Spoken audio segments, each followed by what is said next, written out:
Assalamu alaikum, karibu na Mapishi Rahisi.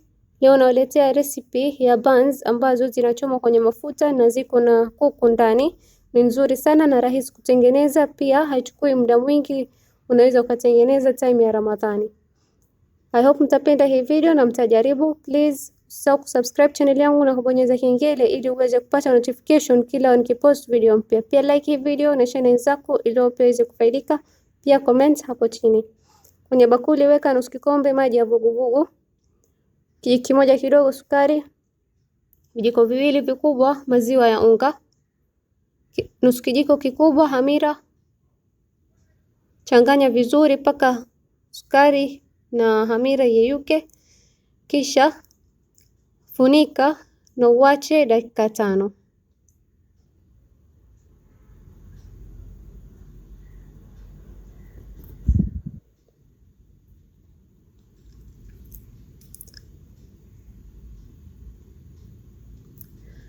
Baada ya dakika 5 natoa plastic wrap, kisha naweka unga wa ngano vikombe viwili na naweka kijiko kimoja kidogo kasorobo chumvi, nachanganya vizuri. Baada ya kuchanganya nimeona kuwa maji haikutosha, kwa hivyo ninaongeza tena maji robo kikombe, maji ya vuguvugu, na naendelea kukanda unga wangu. Changanya mpaka unga wote uchanganyike vizuri na utengeneze donge kama unavyoona. Kisha anza kukanda unga wako. Mwanzo nitakanda dakika 2.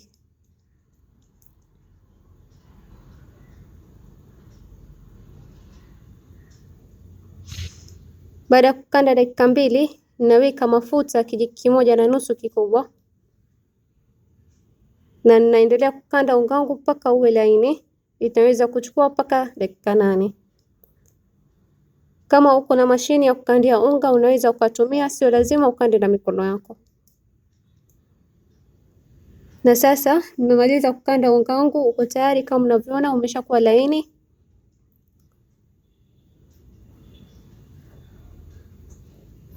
Chukua bakuli, weka mafuta na upake vizuri ndani ya bakuli yako.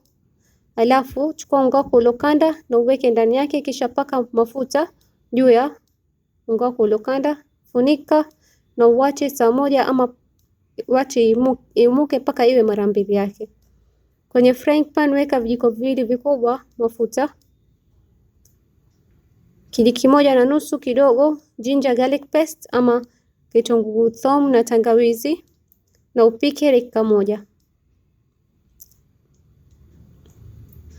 Baada ya dakika 1 naweka boneless chicken breast gram 200 ambayo nimekatakata vipande vidogo vidogo kama mnavyoona.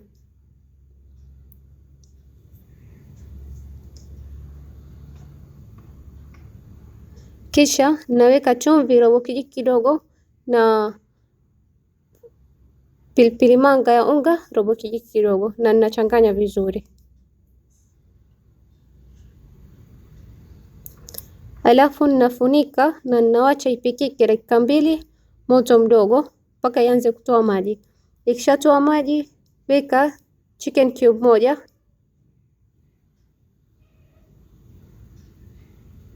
koroga vizuri, kisha weka maji vijiko 3 vikubwa. Funika na upike kwenye moto mdogo dakika 6 ama mpaka maji yote ikauke. Kisha ninaweka curry powder nusu kijiko kidogo na ninachanganya vizuri. Alafu ninaweka thuluthi ya kikombe pilipili hoho na nusu ya kitunguu maji iliyokatwa, na ninachanganya vizuri. Ninapika dakika 1. Kisha ninaweka ketchup vijiko 4 vikubwa na ninachanganya mpaka ketchup yote ichanganyike, na kuku wako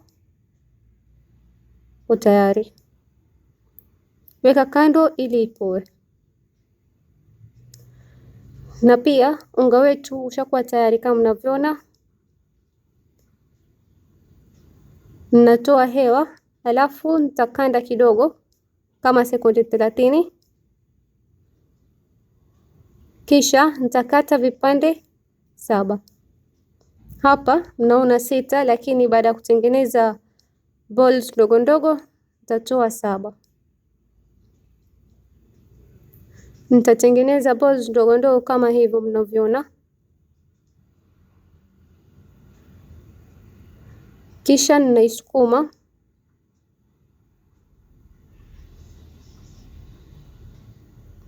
Alafu naweka mozzarella cheese. Kama hauna sio lazima, unaweza kuacha cheese ukaweka kuku peke yake. Baada ya kuweka cheese naweka kuku wangu nilopika.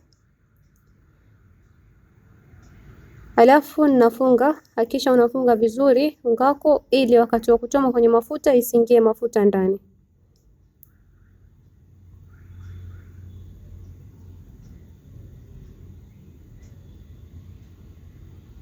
Na kama mnavyoona uko tayari.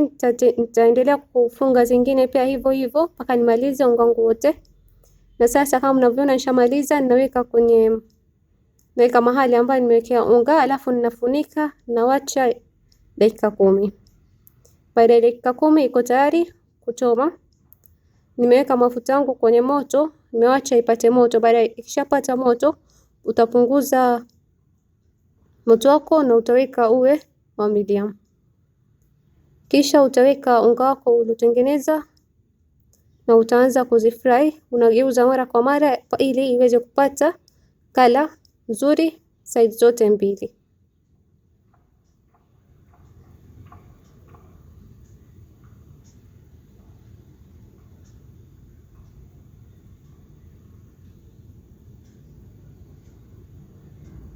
Hakikisha kuwa mafuta yako sio ya moto sana ili iweze kuiva vizuri. Na kama mnavyoona sasa iko tayari, ninatoa kwenye mafuta. Mimi ninapenda hiyo kala. Kama unapenda kala dark zaidi unaweza kuacha kwenye mafuta zaidi. Na kama mnavyoona iko tayari, imeiva vizuri kwa ndani na pia haijanyonya mafuta hata kidogo. Ni nzuri sana. I hope mtajaribu. Kama umependa, please usisahau kulike hii video na kushare na wenzako ili nao pia waweze kufaidika. Pia kuniachia comment yako nzuri hapo chini. Asante kwa kuangalia video yangu. Bye.